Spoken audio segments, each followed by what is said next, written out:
आज हम लोग ट्रिग्नोमेट्री पढ़ने वाले हैं। तो सबसे पहले ट्रिग्नोमेट्री में हम लोग देख लेते हैं कि जो पढ़ेंगे वो एकदम बेसिक पढ़ेंगे, जो 10th क्लास का बच्चा जानता है वहां से स्टार्ट करेंगे और आईआईटी जेईई के क्वेश्चन तक जाएंगे। ठीक है, तो सबसे पहले हम लोग देखते हैं कि ये ट्रिग्नोमेट्री किससे बना हुआ है। तो ये ट्रिग्नोमेट्री 3 वर्ड से बना हुआ है। सबसे पहले लिखा हुआ है ट्राई, फिर लिखा हुआ है ग्नो और फिर तीसरा लिखा हुआ है मेट्री। मतलब ट्राई मतलब 3, ग्नो का मतलब होता है नंबर ऑफ साइड्स, एंड मेट्री आया है एक वर्ड मेट्रॉन से जिसका मतलब होता है मेजरमेंट, मतलब 3 साइड्स का मेजरमेंट। तो सबसे पहला क्वेश्चन ये है कि हम लोग ट्रिग्नोमेट्री आखिर पढ़ते ही क्यों हैं। तो एक चीज हम लोग पहले पढ़ चुके हैं जिसका नाम है ज्योमेट्री। ठीक है, वहां पे जनरली हम लोग क्या पढ़े, तो अगर एक ट्राइंगल है, ठीक है, ए बी सी एक ट्राइंगल है, तो हम लोग पढ़े angle A plus angle B plus angle C कितना होता है 180 डिग्री। ठीक है, या तो फिर हम लोग ऐसे भी पढ़े कि अगर एक राइट एंगल ट्राइंगल है, ठीक है, ये वाला साइड अगर ये परपेंडिकुलर, ये बेस, ये हाइपोटेनस है, तो हम लोग पढ़े P square plus B square किसके बराबर होगा एच स्क्वायर। इतना हम लोग पढ़ चुके हैं सारा चीज। लेकिन यहाँ हम लोग नोटिस क्या कर रहे हैं कि यहाँ जो रिलेशन है ना, वो एंगल का एंगल से रिलेशन है। ठीक है, यहाँ जो रिलेशन है उसका साइड से रिलेशन है, मतलब दो एंगल के बीच में रिलेशन है और दो साइड के बीच में रिलेशन है। लेकिन अभी तक हम लोग को ऐसा कुछ नहीं पता था जिसमें एंगल और साइड का रिलेशन आपस में है। ठीक है, तो ट्रिग्नोमेट्री हम लोग इसीलिए पढ़ते हैं ताकि हम लोग को पता चले कि एंगल और साइड का रिलेशन कैसे होता है। तो ट्रिग्नोमेट्री का जो सबसे पहला टॉपिक है वो है ट्रिग्नोमेट्रिक रेशियोज। तो हम लोग वही देखते हैं कि ट्रिग्नोमेट्रिक रेशियोज क्या होता है।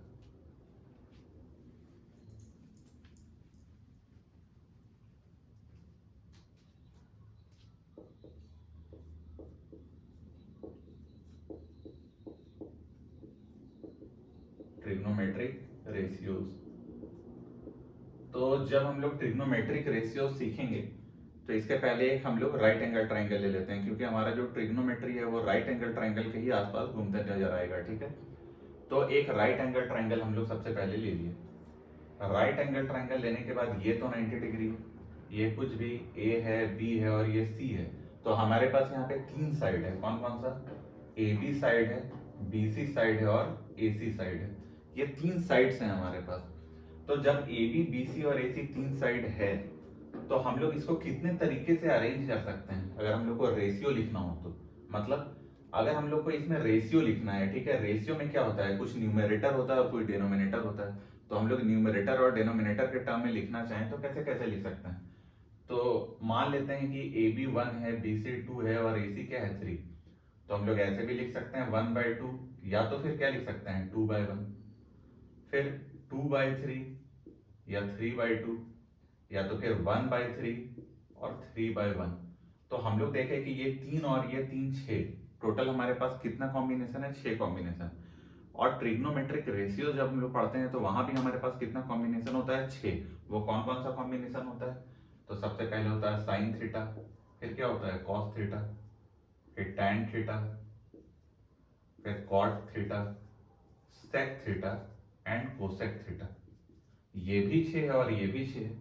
तो ये तो 100% श्योर हो गया कि ट्रिग्नोमेट्रिक रेशियोज होता क्या है। तो एक राइट एंगल ट्राइंगल के साइड के रेशियो को इन डेफिनिट ऑर्डर, क्योंकि कौन किसका रेशियो है वो अभी हम लोगों को नहीं पता है, कोई किसी का भी हो सकता है। ठीक है, हो सकता है अगर ये कॉस का हो तो यही फिर कॉस का होगा, मतलब ऑर्डर डेफिनिट होना चाहिए। तो हम लोग क्या बोलेंगे कि अगर कोई राइट एंगल ट्राइंगल है उसके साइड का जो रेशियो होगा, ठीक है, इन डेफिनिट ऑर्डर, उसी को हम लोग बोलते हैं ट्रिग्नोमेट्रिक रेशियोज। तो ये कुछ और नहीं, एक रेशियो को यहाँ पे शो करता है। ठीक है, अब अगर रेशियो को शो करता है तो अब हम लोग को जानना है कि इसमें से कौन सा रेशियो टेन का है, कौन सा रेशियो साइन का है। ठीक है, तो उसके लिए एक छोटा सा ट्रिक है जो हम लोग पहले यूज किया करते थे, वही ट्रिक यहाँ पे हम आप लोगों को भी बताने वाले हैं।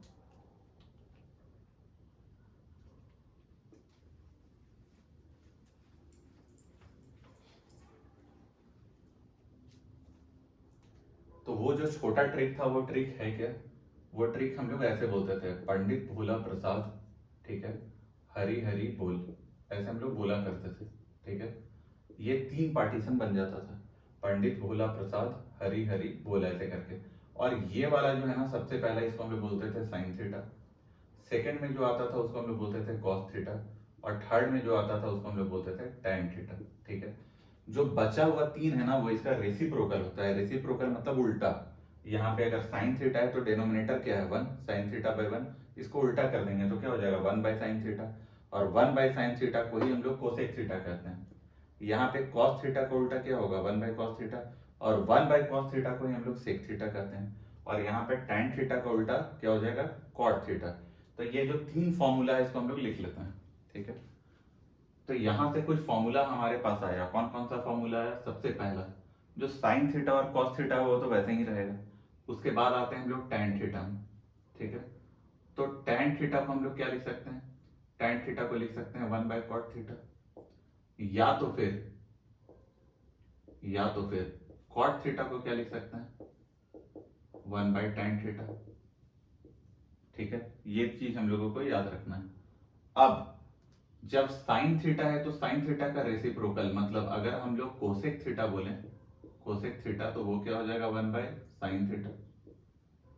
फोर्थ, अगर हम लोग सेक थीटा का बात करें तो वो किसका रेसिप्रोकल होगा 1 बाई कॉस थीटा। ठीक है, लेकिन ये सभी को हम लोग साइन और कॉस के टर्म में भी लिख सकते हैं। मतलब tan theta, cot theta, cosec theta and sec theta all can be written in terms of sine theta and cos theta. कैसे? इसको हम लोग ऐसे भी बोल सकते हैं, tan थीटा को लिख सकते हैं sine theta by cos theta, cot theta को लिख सकते हैं cos theta by sine theta. यहाँ पे ये तो है ही साइन थीटा और कॉस थीटा में, तो इसको लिखने का जरूरत नहीं। तो ये सबसे पहला सेट ऑफ फॉर्मूला हमारे पास आया कि tan थीटा को हम लोग अगर साइन कॉस में लिखना चाहें या कॉट को लिखना चाहें तो कैसे लिखते हैं। ठीक है, अब इसके होने के बाद सबसे पहले जब आप 10th के एनसीईआरटी में देखिए तो सबसे पहला सेट ऑफ क्वेश्चंस आता है जिसमें कुछ tan थीटा दिया रहता है, हम लोगों को साइन थीटा कॉस थीटा निकालना रहता है एंड लाइकवाइज। तो उस टाइप के क्वेश्चन को एक बार देख लेते हैं कि कैसे करते हैं हम लोग।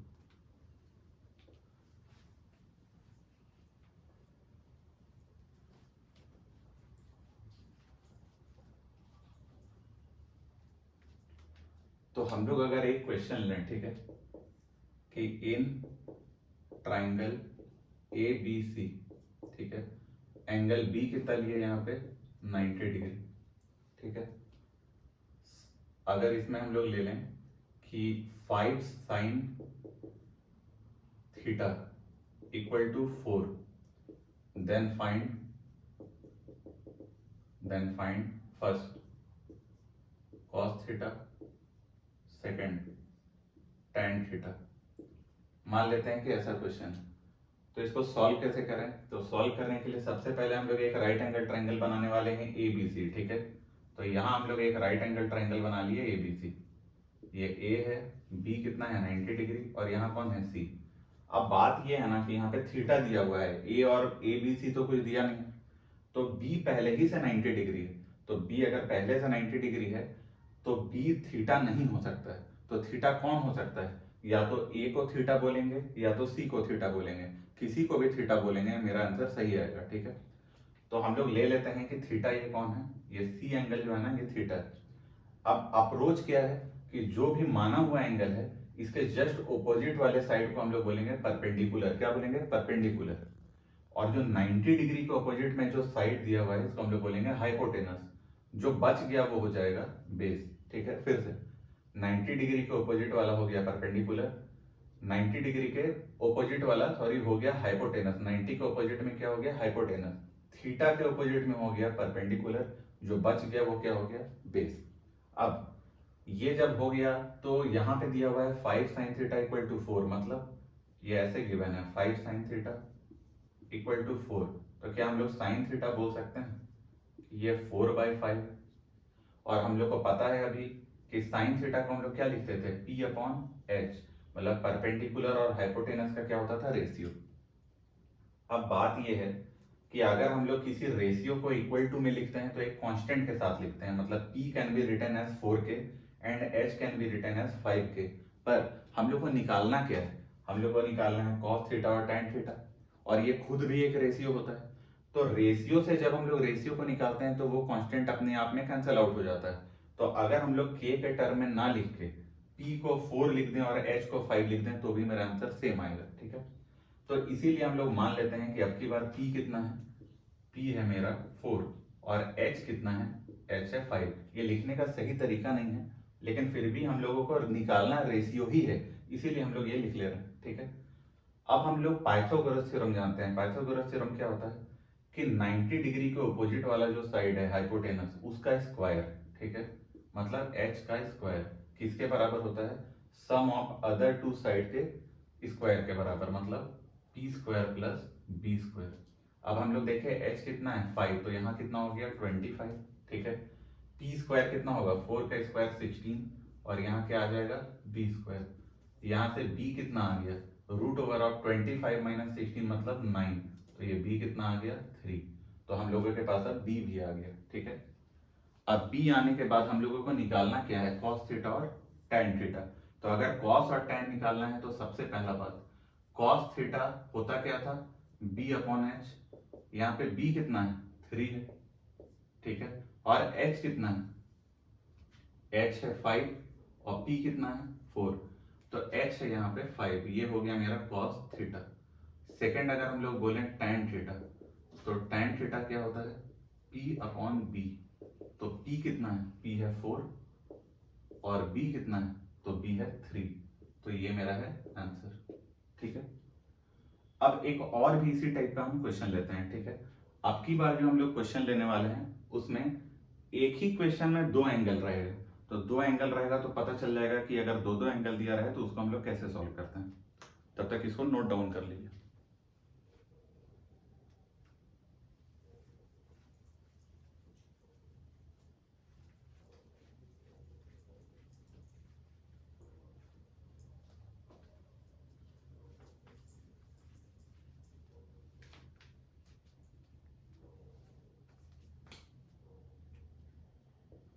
सेकेंड अगर हम लोग क्वेश्चन लें, in triangle A B C, ठीक है, यहां भी अगर एंगल बी को हम लोग ले लें 90 डिग्री, ठीक है, गिवन 5, ठीक है, सेम क्वेश्चन ही ले लेते हैं। 5 साइन, अब की बार है a इक्वल टू 3, अगर ऐसा कोई क्वेश्चन लिए, लेकिन अब की बार हम लोग को फाइंड आउट क्या करना है, फाइंड फर्स्ट कॉस ए, ठीक है, सेकंड कॉस सी, ठीक है, थर्ड, ये दो ही लेते हैं, दो ही में पता चल जाएगा कैसे करना है, या और ले ही लेते हैं, थर्ड tan ए और नेक्स्ट tan सी। तो इसको सॉल्व करने का एक सिंपल सा वे बता रहे हैं। स्टार्टिंग में वो जो तरीका है जो अभी बताने वाले हैं उससे आराम से क्वेश्चन सॉल्व हो जाएगा। धीरे धीरे जब अंडरस्टैंडिंग डेवलप हो जाए तो वो डायरेक्ट भी क्वेश्चन सॉल्व किया जा सकता है, ठीक है। तो इसको सॉल्व करने का तरीका है कि सबसे पहला बात है कि यहाँ पे दिया हुआ क्या है ए एंगल, और पूछ क्या रहा है, यहाँ पे ए पूछ रहा है और यहाँ पे ए पूछ रहा है, लेकिन उसके साथ साथ सी भी पूछ रहा है, तो हम लोग को यहाँ पे दो ट्राइंगल बना के चलना होगा, ठीक है। तो सबसे पहला ट्राइंगल हम लोग यहाँ पे ड्रॉ कर रहे हैं, और यहाँ पे ये क्या है ए, ये है बी और ये है सी, ठीक है। अब की बार हम लोग को अगर ए निकालना है, कौन सा निकालना है ए, मतलब हम लोग यहाँ जो भी कैलकुलेट कर रहे हैं वो ए एंगल को लेते हुए कैलकुलेट कर रहे हैं, ठीक है। तो हम लोग इसको मान लेंगे थीटा, और अगर इसको हम लोग थीटा मानेंगे तो थीटा के ऑपोजिट वाला क्या हो जाता है परपेंडिकुलर, उसके बाद 90 के ऑपोजिट क्या हो जाता है हाइपोटेनस, जो बच गया वो क्या हो जाता है बेस, ठीक है। और हम लोग अगर यहाँ से लिखें तो साइन ए कितना हो जाएगा, साइन ए हो जाएगा 3/5, जो कि होता क्या है p/h। तो अगर p मेरा 3 है और h मेरा 5 है, तो क्लियर बात है पाइथागोरस थ्योरम से अभी अभी हम लोग देखे थे b कितना हो जाएगा 4, क्लियर। तो अब हम लोग यहाँ पे उसका वैल्यू लिख देते हैं, ठीक है। b कितना है 4, तो ये जो साइड नजर आ रहा है इसका लेंथ है 4, h है 5, तो ये जो साइड नजर आ रहा है ये है 5, और जो p है वो कितना है 3, ठीक। हम लोग को यहाँ पे निकालना क्या है cos a और tan a, तो उसको पहले हम लोग फाइंड आउट कर लेते हैं। तो cos a कितना होगा, ये होगा b/h, और b कितना है, तो b है 4 और h कितना है 5।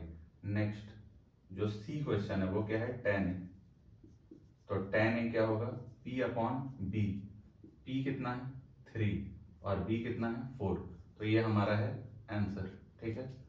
लेकिन हम लोग को क्योंकि सी एंगल भी निकालना है, ठीक है, तो सी के लिए क्या करेंगे ना कि हम लोग एक और ट्राइंगल ऐसा ही ड्रॉ करने वाले हैं जैसे ये ट्राइंगल है, मतलब इसको कॉपी पेस्ट कर देना है। तो जब हम लोग कॉपी पेस्ट इसको करने वाले हैं तो क्लियर बात है, ये 90 डिग्री है, ये ए है, ये बी है और ये क्या है, सी है। तो जो पी एच और बी है ना, ये अपना पोजीशन को चेंज करेगा, लेकिन कॉपी पेस्ट अगर हम कर रहे हैं तो ये ट्राइंगल जो है, ये जो ट्राइंगल है ये उठ के तो यहाँ पे आ जाएगा, और अगर ये ट्राइंगल उठ के यहाँ पे आएगा तो इसका जो लेंथ है ये लेंथ वही रहेगा। तो ये लेंथ अगर यहाँ पे 4 है तो यहाँ पे भी क्या होगा, 4।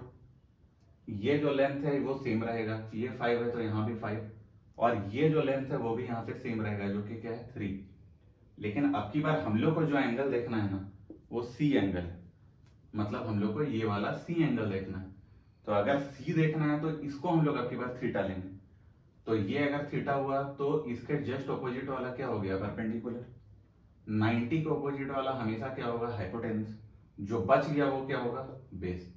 अब हम लोग यहाँ पे अगर कैलकुलेट करें, क्या कैलकुलेट करना है, सब तो पता ही है, पी बी और एच। पी कितना है 4, बी कितना है आपकी बार 3, और एच कितना है 5। और अगर हम लोग यहाँ पे कैलकुलेट करें साइन नहीं कॉस सी है, ठीक है, कॉस सी, तो कॉस सी कितना होता है बी अपॉन एच, और आपकी बार बी कितना है 3, एच कितना है 5। और अगर उसके बाद हम लोग कैलकुलेट करें टेन सी तो कितना होगा, टेन सी होगा पी अपॉन बी। पी कितना है 4 और बी कितना है 3। तो हम लोग यहाँ क्या नोटिस किए कि इस ट्राइंगल और इस ट्राइंगल में हाइपोटेनस तो सेम है, लेकिन पी और बी अपना पोजीशन क्या हुआ, चेंज कर लिया। यहाँ पहले बी था, अब की बार यहाँ क्या हो गया, पी। तो ये सबसे बेसिक क्वेश्चन था जो एनसीईआरटी के शुरू में दिया हुआ है जो भी है। और जब आईआईटी जेईई के लिए हम लोग पढ़ते हैं तो बहुत सारे क्वेश्चन में जब मेंस का क्वेश्चन या एडवांस का क्वेश्चन आता है तो ये कॉन्सेप्ट बीच बीच में बहुत बार लगता है। तो ये अगर पता ना हो तो हम लोग क्वेश्चन के बीच में ही रुक सकते हैं। अब नेक्स्ट वीडियो में हम लोग इसके आगे पढ़ेंगे।